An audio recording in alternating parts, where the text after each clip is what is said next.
Hello दोस्तों, नमस्कार। मैं हूं अमजद रज़ा और आप देख रहे हैं जीनियस हेल्प। आपको पता है कि उत्तर भारत में भूकंप के काफ़ी झटके महसूस किए गए, जिसका केंद्र जो है वो नेपाल को बताया जा रहा है, जहां लगभग भूकंप 6.2 यूनिट का आया हुआ है। और ये बहुत बड़ा नंबर है, बहुत बड़ा यूनिट है। भूकंप की तीव्रता बहुत ज़्यादा थी और भूकंप के झटके जो हैं वो दिल्ली एनसीआर को भी महसूस हुए और मुंबई में भी महसूस हुए। और आईआईटी के एक प्रोफेसर ने यहाँ तक कह दिया कि गंगा नदी के किनारे जितने शहर बसे हुए हैं वहाँ भूकंप के ज़्यादा झटके आने के आसार हैं। और लगभग 61 ज़िलों को उन्होंने हाई रिस्क पर बताया है। जो भी गंगा नदी के किनारे शहर बसे हुए हैं वहाँ पर ज़्यादा झटके आने की संभावना है फ्यूचर में, भविष्य में। तो नेपाल में जो अभी भूकंप आया उसकी तीव्रता जो है वो 6.2 पॉइंट की थी और ये बहुत बड़ा नंबर है। और जिसके झटके आपके दिल्ली एनसीआर में भी महसूस किए गए और मुंबई में भी महसूस किए गए। और आने वाले समय में आईआईटी प्रोफेसर ने ये बताया है, आईआईटी कानपुर के प्रोफेसर ने, कि इसके झटके जो हैं वो यूपी में सबसे ज़्यादा महसूस किए जाएंगे। यानी आने वाले समय में यूपी में भूकंप से काफ़ी ज़्यादा तबाही हो सकती है और गंगा नदी के किनारे जितने भी शहर आबाद हैं या गाँव आबाद हैं वहाँ भी भूकंप से बहुत ज़्यादा प्रकोप मचने वाला है। तो ये तो हुई बात भविष्यवाणी की। अब आगे देखते हैं ऐसा होता है या नहीं होता, ये अलग बात। दूसरी महत्वपूर्ण खबर ये है कि सिक्किम में अचानक से एक बादल फट गया कल रात बोले तो मंगलवार की रात गुजार के लगभग 1:30 बजे रात को। मंगलवार यानी 3 तारीख थी और 12 बजे के बाद तो 4 तारीख लग गई। यानी आज की ही भोर में सुबह 1:30 बजे एक झील के ऊपर वहाँ पर बादल फट गया। बादल फटने की जो प्रक्रिया है वो, वहाँ एक झील है जिसका नाम लोनक झील है।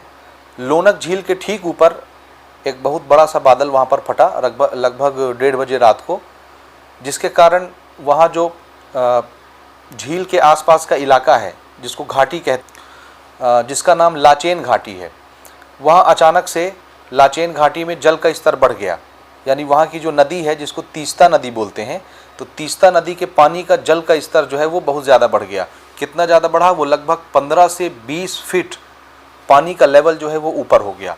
अब आप अंदाज़ा लगा सकते हैं कि अगर किसी नदी में 15 से 20 फीट पानी ऊपर हो जाए तो कितनी तबाही मचाएगा। और उस पानी ने उतनी ही तबाही मचाई। बहुत सारे घर उसमें बह गए, बहुत सारे लोग उसमें बह गए। लगभग 41 गाड़ियाँ जो हैं कैंप की यानी आर्मी वालों की थी, वो गाड़ियाँ बह गईं। लगभग 69 लोग मिसिंग हो गए, गायब हो गए, यानी लापता हो गए। सीधी सी बात है, बाढ़ में बह गए। इसी में हमारे 22 जवान भी बह गए, क्योंकि नदी के किनारे ही उन्होंने कैंप लगाया हुआ था और रात में अचानक बादल फटने की वजह से बाढ़ आ गया और बाढ़ की वजह से 23 जवान लापता हो गए और 69 सिविलियंस लापता हो गए और 41 गाड़ियाँ लापता हो गई। न जाने कितने घरों में पानी भर गया और घर के घर बह गए, पूरा साजो सामान बह गया, गाड़ियाँ बह गई, लोग बह गए और बहुत सारा नुकसान हुआ। पानी का स्तर इतना ज़्यादा बढ़ा, नदी का स्तर, कि वहाँ जो नेशनल हाईवे है NH10, वो नेशनल हाईवे भी बह गया, मान लीजिए टूट गया। तो नेशनल हाईवे के टूटने के कारण से आवागमन जो है वो प्रभावित हो गया। यानी अब वहाँ ना गाड़ी जा पा रही है, ना वहाँ से गाड़ी आ पा रही है। बीच का हमारा जो नेशनल हाईवे था वो बाढ़ के चपेट में आने के कारण वो टूट गया, बह गया। तो इतना बड़ा जो आपदा आया है, प्राकृतिक आपदा, वो सिक्किम के ऊपर आया है। हालांकि बहुत सारे लोग ये बात कर रहे थे, आपने भी सुना होगा कि पिछले कुछ दिन पहले सभी के मोबाइल में एक मैसेज आया था रात में 12 बजे, वार्निंग मैसेज आया था। ये मैसेज गवर्नमेंट की तरफ से था कि कभी भी भविष्य में कोई आपदा आती है तो सरकार आपको आपदा आने से पहले सूचित कर सके, उसकी जानकारी दे सके, ताकि आप सुरक्षित जगह पर चले जाएं और अपने आप को सुरक्षित कर सकें, किसी अच्छी जगह पर चले जाएं, सेफ जगह पर जा सकें। तो आपदा आने से पहले ही आपको सूचना दी जाएगी।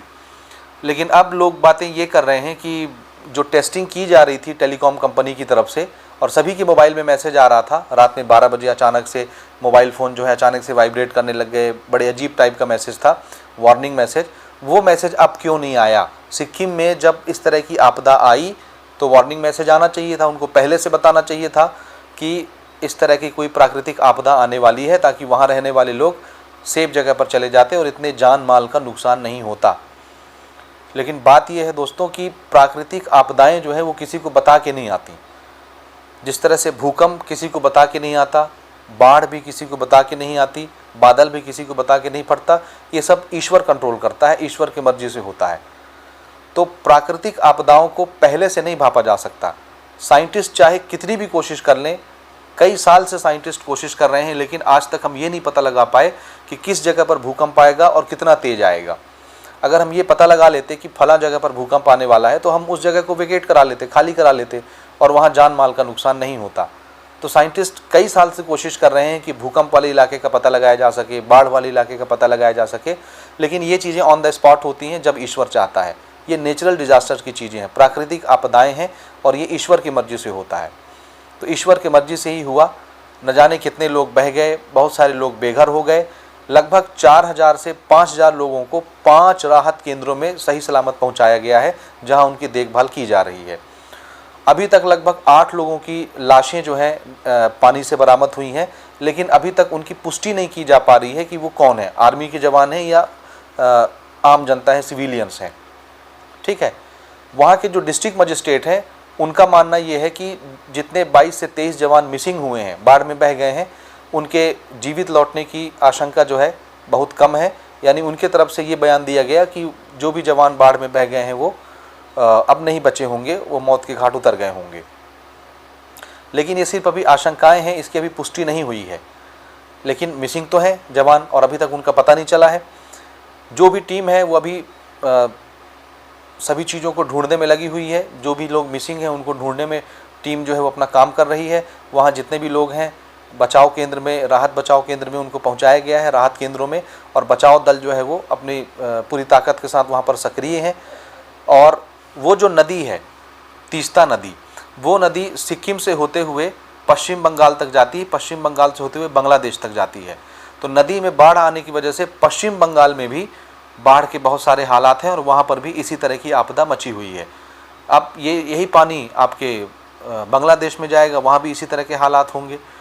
तो इस तरह का कोई भी मैसेज मोबाइल फ़ोन में पहले से नहीं भेजा जा सकता। भले गवर्नमेंट जो है टेस्टिंग कर रही थी, तो थोड़ा सा हमको भी समझना है कि इस तरह के बेकार की बातों से हम लोग बचें और ईश्वर से प्रार्थना करें कि वहाँ जान माल की कम से कम हानि हो और जो भी मुमकिन कोशिश हो सके वो कोशिश की जाए।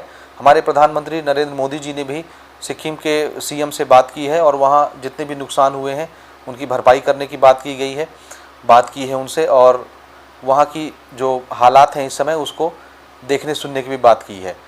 तो सारी चीज़ों का जो है मुआयना किया जा रहा है और सारी भरपाई की जा रही है। सारे जो बचाव के साधन हैं वो मुहैया कराए जा रहे हैं। तो फिलहाल इस रिपोर्ट में इतना ही है। वीडियो को शेयर करना मत भूलिएगा और अगर आप चैनल पर नए हैं तो चैनल को सब्सक्राइब जरूर कर लीजिएगा। मिलते हैं हम अगले रिपोर्ट के साथ अगले वीडियो में। वीडियो देखने के लिए बहुत बहुत धन्यवाद।